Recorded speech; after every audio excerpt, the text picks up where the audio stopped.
সৌন্দর্য বৃদ্ধি হয় না। তার জন্য আমি অনুরোধ করছি আমার কন্যা সমূহ মেঘালী দাসকে সঙ্গীত পরিবেশনের মাধ্যম দিয়ে আজকের এই অনুষ্ঠানের শুভ সূচনা করার জন্য, আর পাশাপাশি হরিপদচন্দ্র মহাশয়কে তবলা সংগত করার জন্য অনুরোধ করছি।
স্যার কবিতাও লিখেন, গল্পও লিখেন, একজন ভালো এবারই আমাদের পুজো সংক্রান্তি ওনার একটা ভ্রমণ কাহিনী।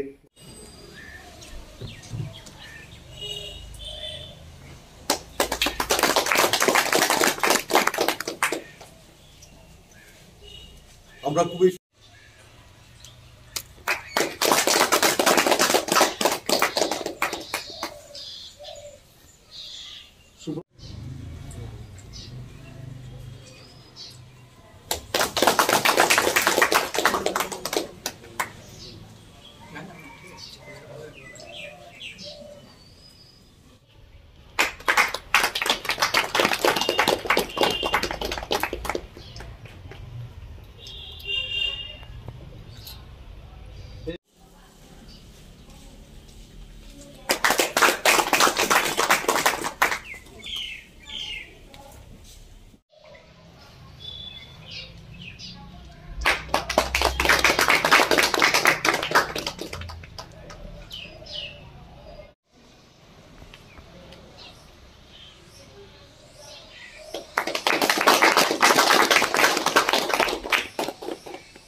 সকল গুণীজন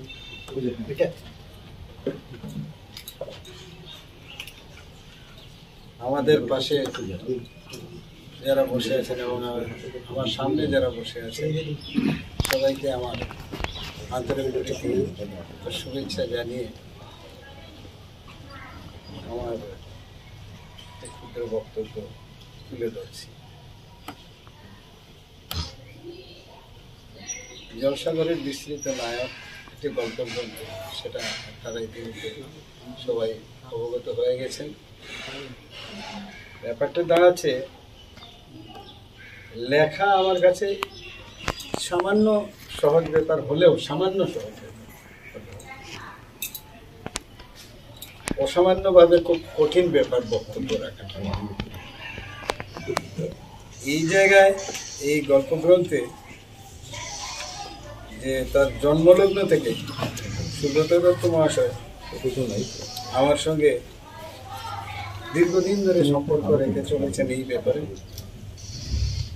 তার গল্প গ্রন্থটি তৈরি হওয়ার প্রাক মুহূর্তে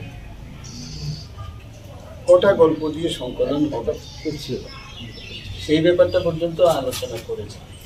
বিশেষ করে যেভাবে বলা হচ্ছে যে আমার নকদর্পণে পড়েছি ঠিক, আর গল্পগুলো 20টা গল্পের সংকলন। প্রথম 20টার কথা ছিল না, প্রথম বোধহয় 18টা ছিল, পরে আরো দুটো গল্প সংযোজিত হয়েছে এর মধ্যে। তাও একটা বিশেষ কারণে উনি গেছিলেন এই কুম্ভ দর্শন।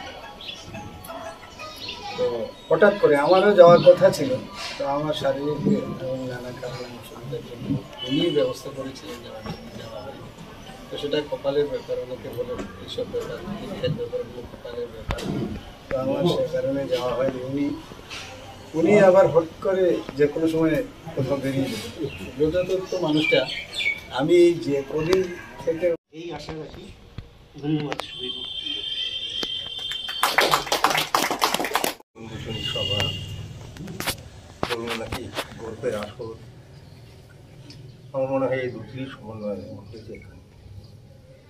আজকে এই পোডিয়ামে যারা বসে আছেন, বাবুবাবু, রায়চৌধুরীবাবু, মজুমদারবাবু, জ্ঞানবাবু এবং আমার হাসপাতাল বিদ্যুৎ চক্রবর্তী, যে আমার বড় ছেলের ক্লাসমেট, এখানে আমার ছাত্র সমূহ হাসপাতাল কিছুটা, এদের সবাইকে পেয়ে এবং বিশেষ করে একটা উল্লেখযোগ্য গ্রন্থ উন্মোচনের ভাগিদার হতে আমি নিজেকে অত্যন্ত গৌরবান্বিত করছি। শ্রীমান মনোজ আমার সঙ্গে সম্পর্কে যেসব বলেছে সব এক পাশে রেখে দিন, আমার নিজের পরিচয়টা আমি দিয়ে দিই, কারণ এখানে অনেকেই আমি একটা ছন্দ ছাড়া লোক বলতে পারি। কলেজ জীবনে কিছুটা সাহিত্যের সঙ্গেও ছিলাম, আবার বড়দের নির্দেশে বিজ্ঞানে প্রবেশ করলাম, আইএসসি করলাম, বিএসসি করলাম।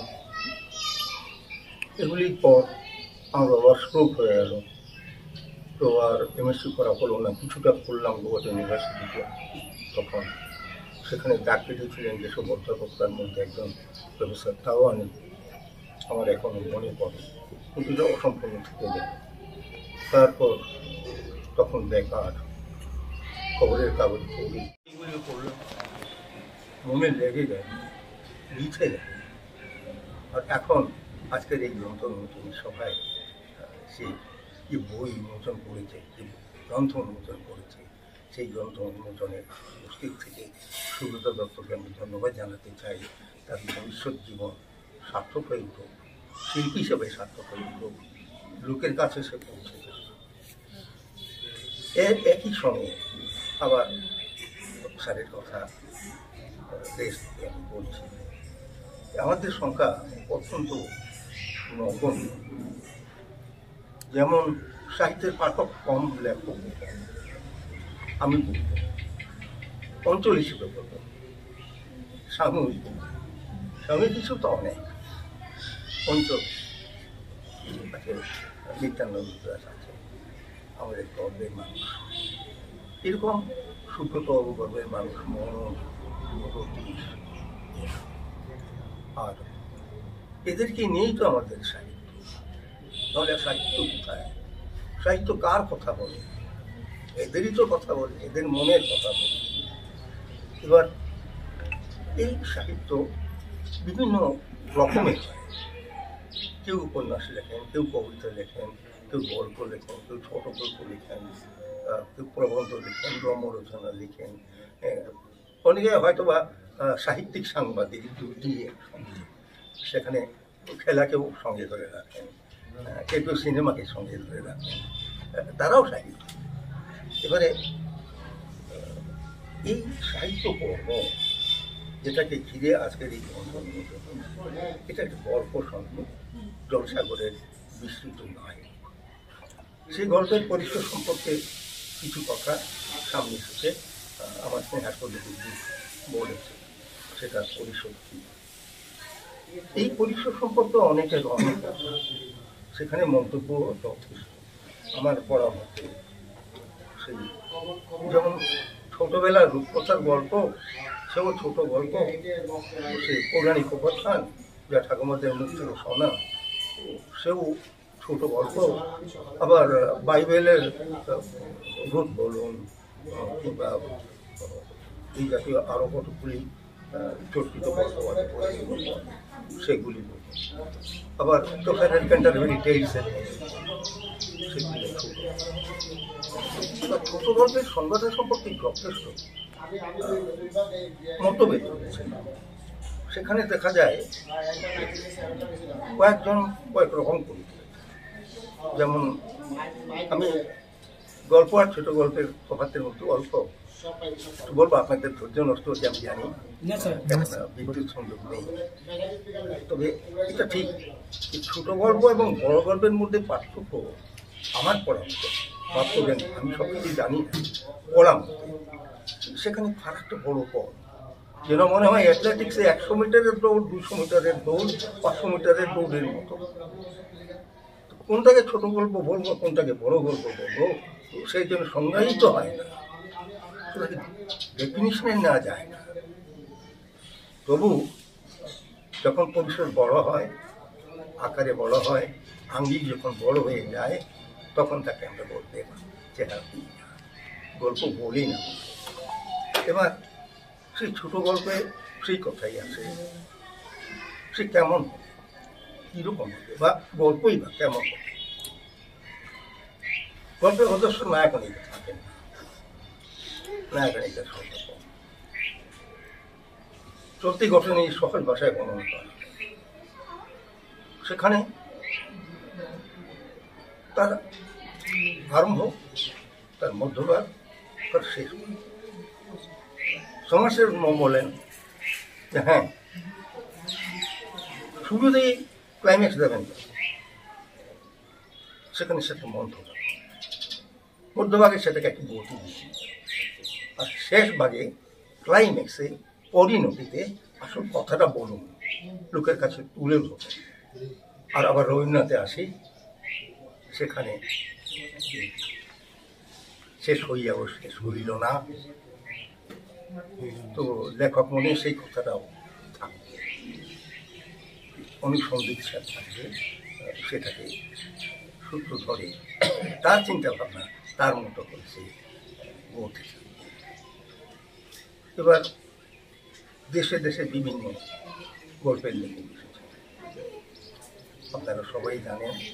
বিদেশের কথা, এই দেশের কথা, বিদেশের কথা বলতে গেলে ইংল্যান্ডের কথা বলতে গেলে মার্ক টুয়েনের কথা বলতে হয়, এইচ.জি. ওয়েলসের কথা বলতে হয়, বেইতের কথা বলতে হয়, ফ্রান্সে গেলে মোপাসা, রাশিয়ায় গেলে শেকভ, পুস্কিন, সোলোকভ। এরপর মনে এলো যে এবার ঠিক আছে, বিজ্ঞান বিষয় তো আমার দ্বারা হবে না, কেননা সে সময় কেমিস্ট্রি, ফিজিক্স এগুলির জন্য ইউনিভার্সিটিতে থেকে পড়তে হতো, কেবল ম্যাথমেটিক্স পারি না।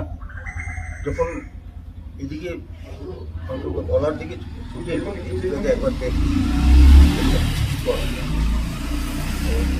তখন সেই ইংরেজি সাহিত্য পড়া, বাংলা সাহিত্য পড়া শুরু করলাম, সাহিত্যের দিকে। তারপর এটা সবার জীবনে ঘটে, জীবিকার কারণে এখান থেকে ওখানে ছোটা। আমি সেই ডিমাপুরেও চাকরি পেয়েছিলাম, আমি যাইনি, খ্রিস্টান ইংলিশ স্কুলে আমি চাকরি পেয়েছিলাম, আমি যাইনি সেখানে। তারপরে আমি আপার আসামেও পেয়েছিলাম, আমি যাইনি। লঙ্কায় তখন একটা বিজ্ঞাপন ছিল, ওই বিজ্ঞাপন করে আমি লঙ্কায় পড়ি। এখানে সেই যাই বলুন, গ্রাম অরণ্যই হোক, অন্য কিছুই হোক, এই জায়গাটা আমার আঁকড়ে ধরত। এখানকার ছেলেমেয়েরা মনে যেভাবে বলেছে কতটা সেরকম ছিল। আমি রক্ত ছিলাম, রানী ছিলাম, বলা ছিলাম, উনি যেভাবে ভালো লাগতো না। যাই হোক, সেই ভুল ত্রুটির মধ্য দিয়ে ছাত্রদিকে ভালোবাসতে শুরু করলাম, আর এখনো ওরা আমাকে একইভাবে ভালোবাসে। 1978-এ উজাইতে একটা সাহিত্য সম্মেলন হয়েছিল। সেই সম্মেলনে করিমগঞ্জের লেখক মনোজিৎ দাস এসেছিলেন। উনি আমাকে বললেন, তুই এই সম্মেলনে এসে যা। তো সেখানে আমি দর্শক হিসেবে তো সেখানে সৈয়দ মুস্তাফা সিরাজ সাহিত্যিকরা নাম শুনছেন, উনি এসেছিলেন। শঙ্কু মহারাজ সে ছিলেন। তখন বিগলিত করুণা জাহ্নবী যমুনা সারা বাংলা জুড়ে একটা তোলপাড় জানিয়েছিল। সে সবাই গেলাম, অত্যন্ত উপকৃত হলাম এদের কথা শুনে। যেখানে শঙ্কু মহারাজের কথা, সেই বিভিন্ন মঠবন্ধের কথা বললেন, ওনাদের ভ্রমণ বৃত্তান্তের কথা বললেন। সৈয়দ মুস্তাফা সিরাজ শুরু করলেন সেই এক পয়সা দিয়ে, যেখানে 1 পয়সার জন্য মাসে কিনতে পারেনি ছেলেটি, এবং সেই দুঃখের কাহিনী সেটা দিয়ে শুরু করলেন। সাহিত্যকে ভালো লাগতে শুরু করলাম, কিছু কিছু লেখালেখি শুরু করলাম। সেগুলি গোপনে, সেগুলি থাকবো কোনো প্রচারের দরকার কি। যাকে এই করতে করতে শেষ পর্যন্ত লঙ্কায় একটা পরিবেশ তৈরি হলো। আমি সব দিকে দৌড়েছিলাম, কোনো নির্দিষ্ট লক্ষ্য ছিল না। সত্যি বলছি আপন করে আপনাদের সবাইকে, যে আমি খেলার মাঠেও গেলাম, ক্রিকেটও খেললাম। 89 সাল পর্যন্ত আমি ক্রিকেট খেললাম লঙ্কা মাঠে। আবার বিজ্ঞান শিক্ষক হিসাবে অঙ্ক পড়াতে থাকলাম, সেটাও হলো। কিছু কিছু সাহিত্যের আসরেও গেলাম, লাভলিংও গেলাম 2 একবার, অপরিচিতের মুখও গেলাম, দর্শকের আসরে উপভোগ করলাম। সেই গেলের ইনস্টিটিউটে গেছিলাম, এখনো মনে আছে। সঙ্গীতের দিকে কিছু ঢুকে পড়লাম।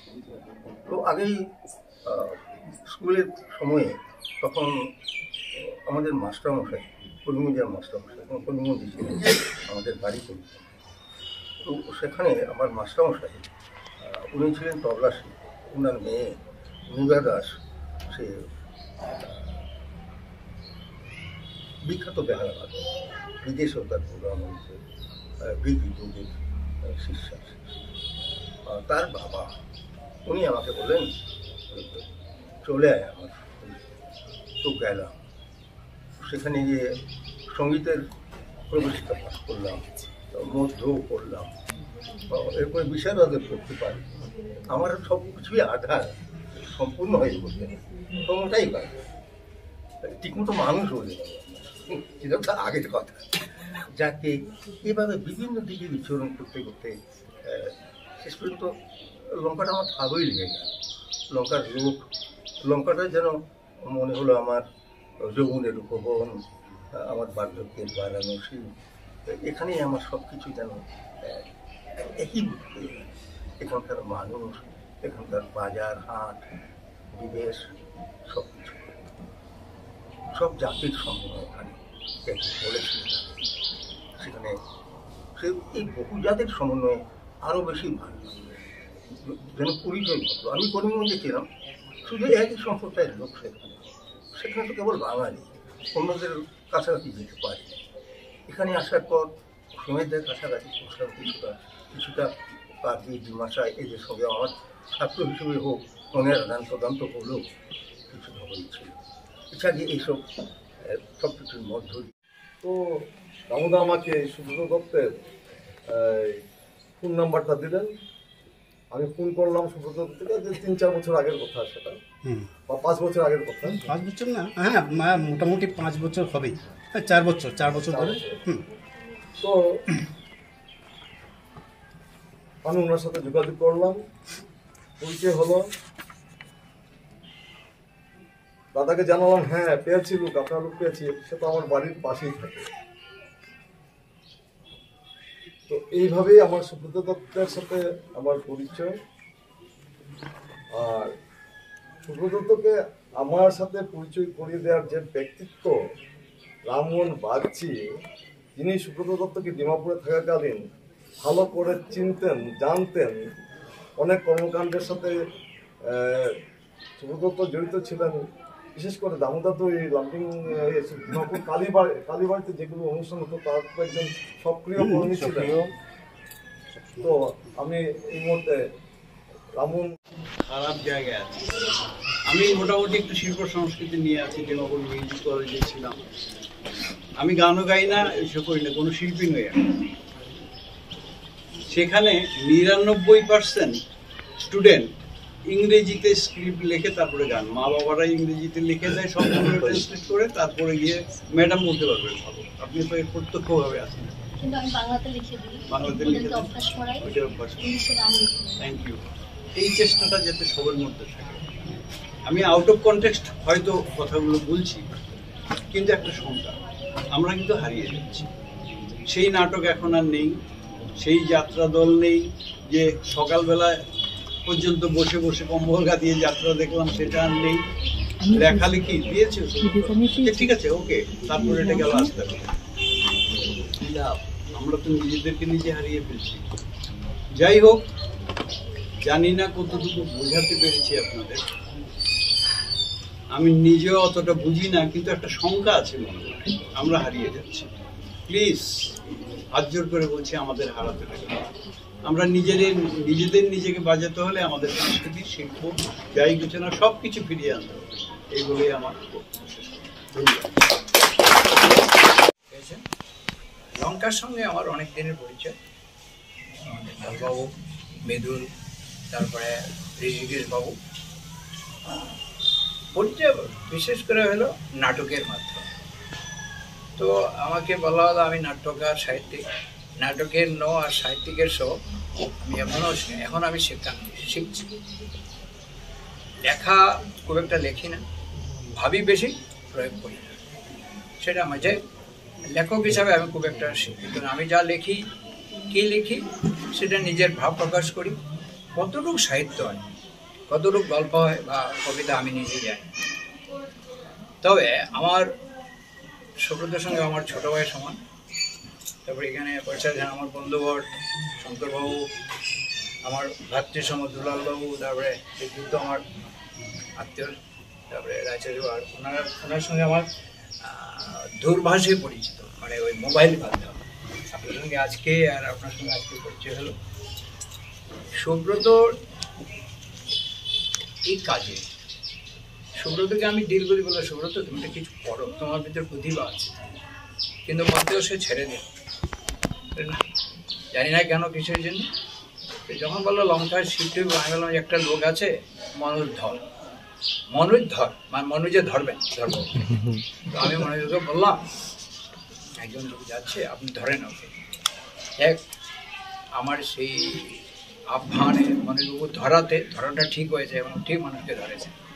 তো সৌব্রত একটা আলসি, আর জানি না ওই যে আপনি বললেন সুবল, আমি যদিও পড়িনি এখন পর্যন্ত, জাস্ট পেয়েছি। সুবল মানে সুব্রত, এটা একদম অবধারিত, আমি না পড়েও বলতে পারি, এটা আমি বলতে পারি। ওর ভিতরে অনেক প্রতিভা আছে, কিন্তু আমি তো লেজি, আমার চেয়ে বোধহয় ও একটু লেজি নাকি। আর ওর জীবনের প্লাস পয়েন্ট হলো সব অকৃত দান।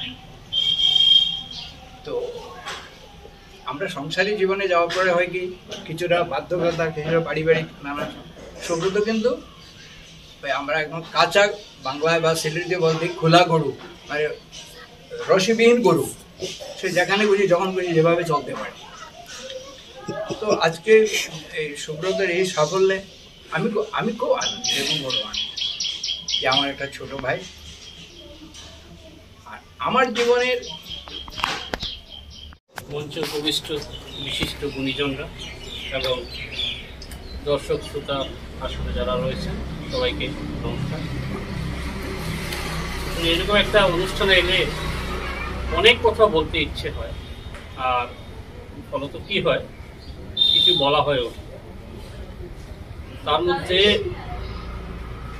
বলতে গেলে আজ আমার তো নামটাই ব্যর্থ হয়ে গেছে, কারণ আমি থেকেও নেই, কষ্ট করে এসে এখানে উপস্থিত হয়ে থেকেও আমি নেই। যাই হোক, একটি গ্রন্থ উন্মোচন অনুষ্ঠান আমার হিসেবে যত ধরনের নান্দনিক অনুষ্ঠান আছে, সে গানের হোক, সাংস্কৃতিক অনুষ্ঠান হোক বা সাহিত্যমূলক অনুষ্ঠান হোক, গ্রন্থ উন্মোচন হচ্ছে আমার কাছে সবচেয়ে বেশি গুরুত্বপূর্ণ এবং সবচেয়ে একটি ঋদ্ধ নান্দনিক অনুষ্ঠান। এমন একটি অনুষ্ঠানে উপস্থিত থাকা অত্যন্ত গর্বের ব্যাপার, এবং সেই গ্রন্থটি যদি হয় একজন প্রিয় মানুষের, তখন এই আনন্দ দ্বিগুণ হয়ে ওঠে। সুব্রতদার সঙ্গে হয়তো সুব্রতদার সঙ্গে আমিও সমবয়সী, তবুও দুজনকে দাদা বলে ডাকি। সুব্রতদার সঙ্গে পরিচয় আমার শ্রদ্ধার রামমোহন বাগচি দাদার মাধ্যমে। সে অন্তত 20-25 বছর আগে আমি তার ওই গর্তে থাকা অফিসেও গেছি, খুব ভালো লাগতো, এবং বিভিন্নভাবে আমরা সংযুক্ত ছিলাম। তারপর এখানে যখন এলেন সেটাও জানতাম, এর আগেও একদিন এসে থেকেও গেছি। এতটাই আন্তরিক তার ব্যবহার, তার সম্বোধন, সবকিছু। এই একটা অভাব আমিও বোধ করতাম যে সুব্রতদার মতো একজন গল্পকার বা একজন ভ্রমণ কাহিনীকার বা প্রাবন্ধিক, তার একটি বই না বেরোনো পর্যন্ত ঠিক মূল্যায়ন হয় না। যখন খবর পেলাম এই বইটি উন্মোচিত হতে যাচ্ছে, আমার কাছে একটা অত্যন্ত আনন্দদায়ক একটি খবর হয়ে দাঁড়ালো। একটু সামান্যক্ষণ নাড়াচাড়া করে দেখলাম, এখানে প্রায় 300 পৃষ্ঠা জুড়ে রয়েছে, উপর সামনের এগুলো বাদ দিলে মোটামুটি 300 পৃষ্ঠা জুড়ে রয়েছে 20টি গল্প। অর্থাৎ যদি আমরা গড় হিসেব করি তাহলে প্রতিটি গল্প 15 পৃষ্ঠা হচ্ছে। সেখানে কম বেশি থাকবে, কোথাও বেশি কোথাও কম। 15-20 পৃষ্ঠার বেশি একটি গল্পকে আমরা বড় গল্পই বলতে পারি। এটাকে ঠিক ছোট গল্প সংকলন না বলে গল্প সংকলন বলাই ভালো, কারণ এখানে বড় গল্প এবং ছোট গল্প দুটোই আছে। আর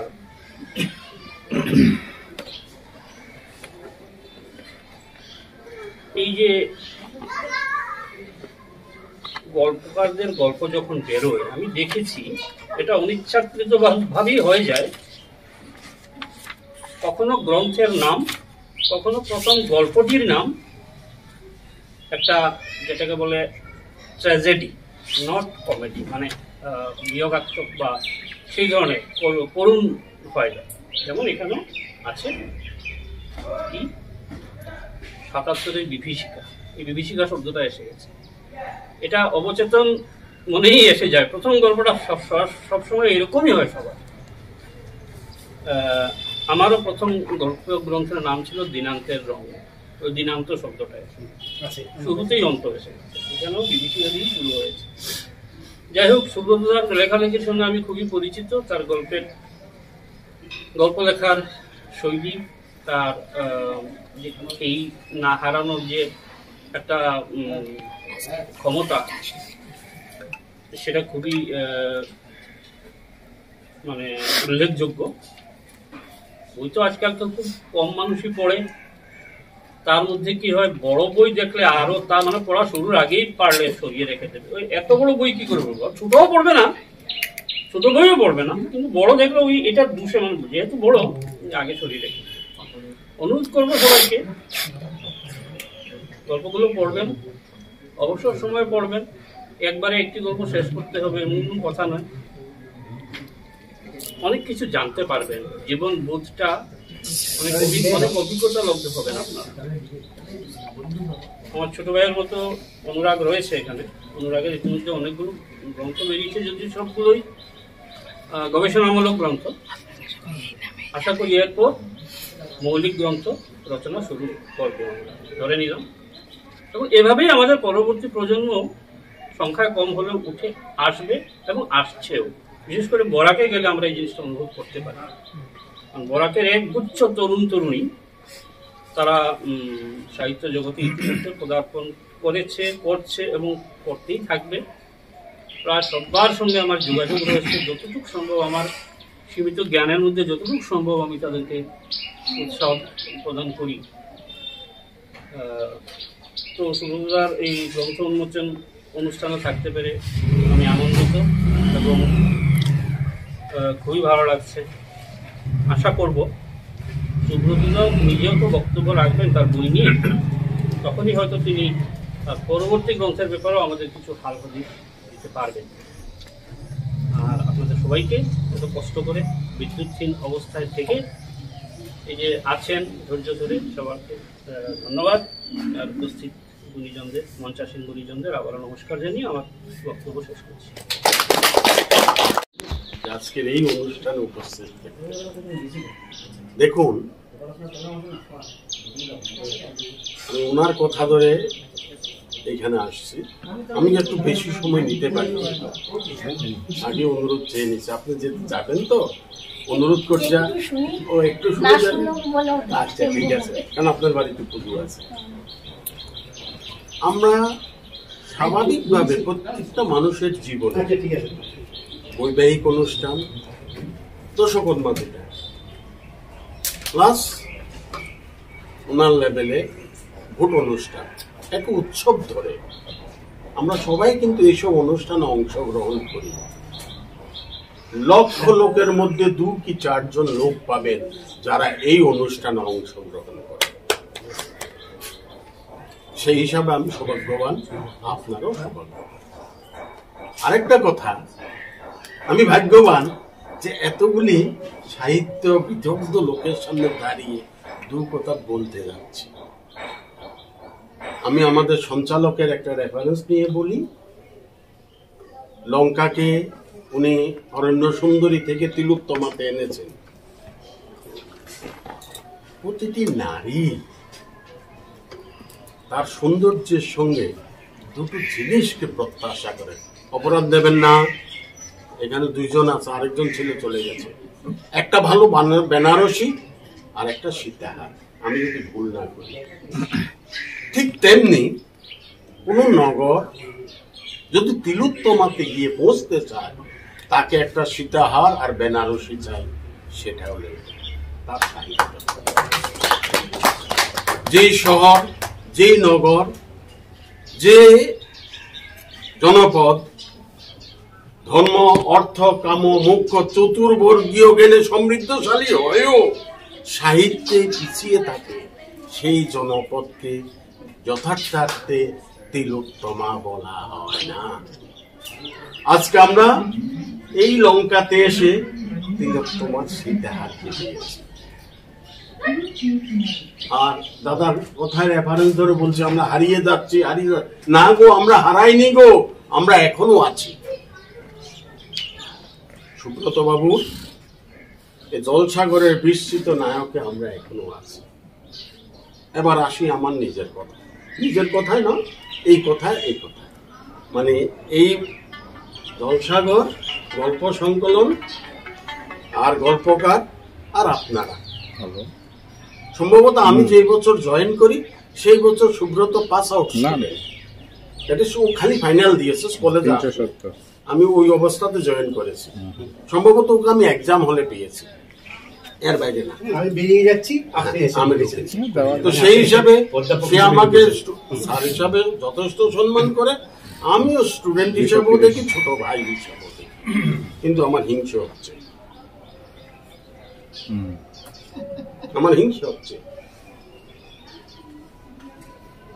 আমার রামমোহন দা বলেছিল একটা কথা, কোথাও এক জায়গা থেকে মৌচাকের সৃষ্টি। তো মৌচাকের সৃষ্টি তো যেখানে মধুভাণ্ড আছে সেখানেই হবে, এবং ওই মধুভাণ্ডটা ছিল গর্ত। আপনারা যারা সচরাচর দেখে থাকেন, মৌচাক বরং মৌমাছিগুলি গাছের উপর বাসা বাঁধে, কোনোটা গাছের কোঠরে বাঁধে, কোনোটা পাথরের ফাঁদে বাঁধে, কোনোটা মাটির নিচে গর্ত করে বাঁধে। এই কয়েকটা লোক একটা গর্ততে আমরা জড়ো হতাম, সেটা ছিল সুব্রতর অফিস। সেখানে আমরা প্রায় বছর 2-এর মধ্যে অনেক কিছু করেছি। আমারও 1-2টা সংকলন বেরিয়েছে, মৌচাক আমাদের জয়েন্ট সংকলন বেরিয়েছে, প্লাস ম্যানুস্ক্রিপ্টে কত লেখা হয়েছে, জ্বালানো হয়েছে, ফেলে দেওয়া হয়েছে, ইয়ত্তা নেই। তো সেই গর্তটাকে, সেখানে যে তলোয়ারগুলি ছিল ওগুলো ঝং পড়ে গেছে। আমার হিংসা হবে না? সেই ঝংধরা তলোয়ার আমি এখনো রয়ে গেছি। আর সেই ঝংধরা তলোয়ার আপনাদের মতো বিদগ্ধ লোকের বালি, পাথর, কাঠের ফালিতে এসে সুব্রত আজকে একটা তত্তাজা তলোয়ার হয়ে এসে আমাদেরই কাটতে বসেছে। গুরুবধ গুরুত্ব তুলল না, কিন্তু এই ক্ষেত্রে গুরুবধের মতো পুণ্য আর নাই। আমরা যদি মহাভারতের রেফারেন্সও দেই, আমরা জানি অর্জুনের হাতে মৃত্যু যদি হয়ও সে আমার সৌভাগ্য, কারণ সে আমার শিষ্য। আমি যদি সুব্রতকে কোনো শিষ্য হিসাবে ভাবি, সেটা আমার সৌভাগ্য। আমি এরকম শিষ্য পেয়েছি।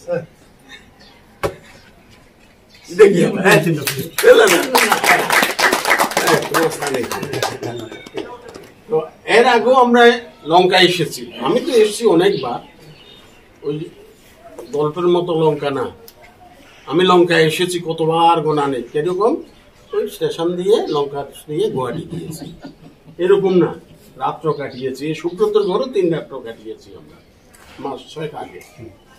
তারও আগে আমি কয়েকবার এসেছি। লঙ্কার উপর আমার একটা সুন্দর ছোট গল্প আছে, এখন তো আরো হিংসে হচ্ছে। পাঠিয়ে দেবেন আমাকে? হ্যাঁ, পাঠিয়ে দেবেন আমাকে। আচ্ছা ঠিক আছে। পাঠিয়ে দেবো। হ্যাঁ, ওটা ওই দিকটা লস্কর পাথার টাথার, হ্যাঁ ওই দিকটা পাঠিয়ে দেবেন, আমি ছাপিয়ে দেবো। আচ্ছা, তো আমি কিন্তু অধ্যাপনা করেছি কমার্সের, ওই টাকা পয়সার হিসাব নিকাশে। সাহিত্য কত বদ্রুগও বলতে পারেন। সেই হিসাবে আমি এখানে এসে আমার বলার মতো এমন কিছু নেই। আমি শুনতে ভালোবাসি, তারপর শোনার পরে ওটা নিয়ে চর্চা করতে, রসি বানতে আরো ভালোবাসি, যার জন্য প্রভুরা আমাকে একটু মারে মধ্যে।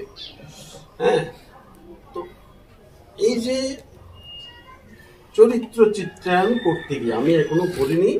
লাস্ট গল্পটা সঙ্গে একটু টাচ আছে, ওইটা আপনার কুম্ভ মেলার গল্পটা নিয়ে কিছু কিছু টাচ আছে, বাকি নাই। বাকি সব নতুনই হবে আমার কাছে। কিন্তু স্যারের মুখে যতটুকু শুনলাম, উনি সুবলকে চরিত্র চিত্রায়ন করেছে।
একটি বই হলো উত্তর পূর্বের বাংলা ছোট গল্প, সেই বিষয়ে আলোচনা করা আছে।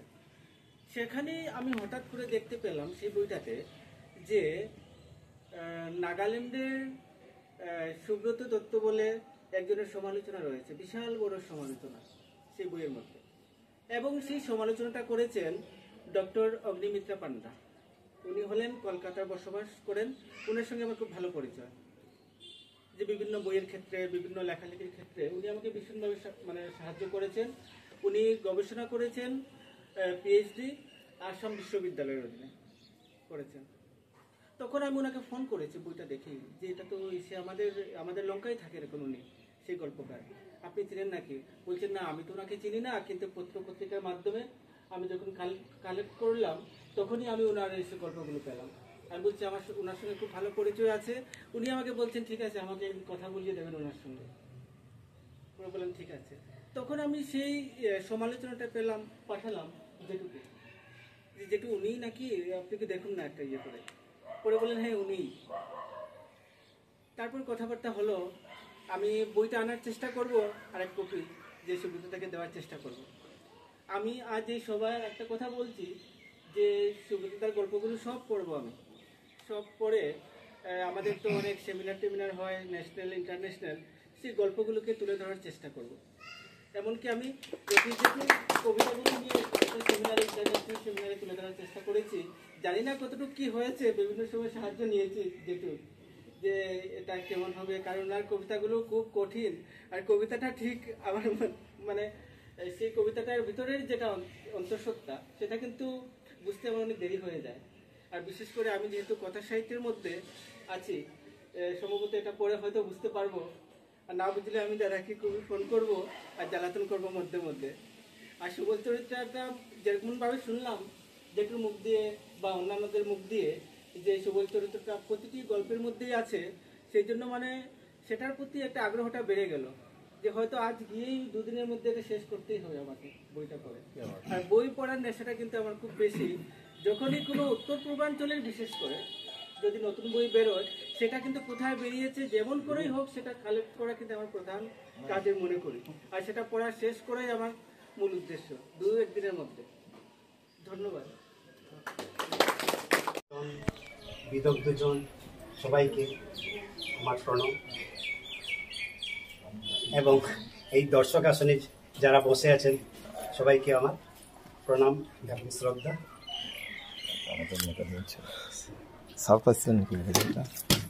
জলসাগড়ের বিস্তৃত নায়ক,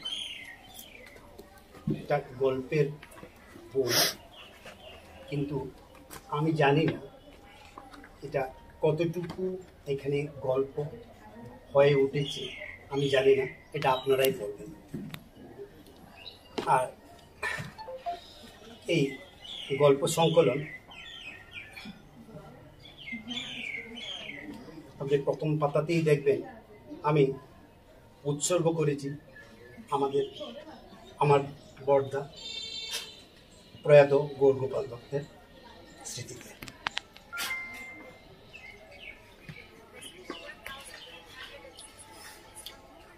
আসলে আমি জানি না যদি আমার এই দাদা না থাকতেন,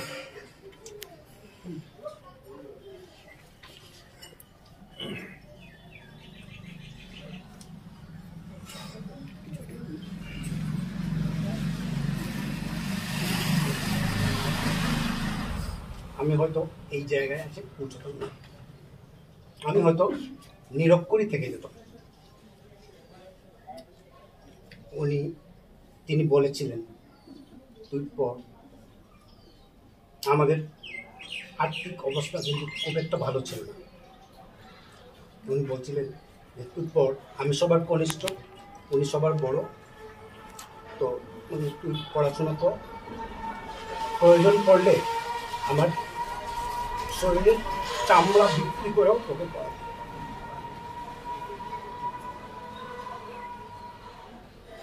তাই আজ আমার যেন কিছুটা হলেও যেন আমি এটা তো ঋণ মুক্ত তো হতে পারবো না, কিছুটা হলেও যেন একটু এই জন্য একটু মানে মনকে একটু শান্তি দিতে পারছি। বইটা আমার তাদের মধ্যে উৎসর্গ করি। তাই আমার প্রথম গল্প ৭৭-এর বিভীষিকা, এই গল্পটিতে আমার দাদা কথা বলতে গেছে। তারপর সুবল কি সেই সুব্রত, এটা আপনারাই বলবেন, এটা আপনারাই বলবেন। আপনারা পাঠক বইটা পড়ার পর তখন আপনারা বলবেন সুব্রত কি সেই সুবল। হ্যাঁ, প্রতিটি বইয়ের বা প্রতিটি গল্পের ভিতরে সুবল কিন্তু দাপিয়ে বেরিয়েছে। আর আছে, আমি আবার বলছি যে গল্পগুলো কতটুকু গল্প হয়ে উঠেছে আমি জানি না, সেটা আপনারা বলবেন। দেখুন, আমি বলতে চলতে জানি না, আর যেহেতু আমাকে বলতে বলা হয়েছে এখানে যে ওটা বলতে হবেই, তো তাই বলছি। আমি আসলে আপনাদের সবাইকে ধন্যবাদ জ্ঞাপন করতে চাই যে আপনারা আমার ডাকে সাড়া দিয়ে এসেছেন।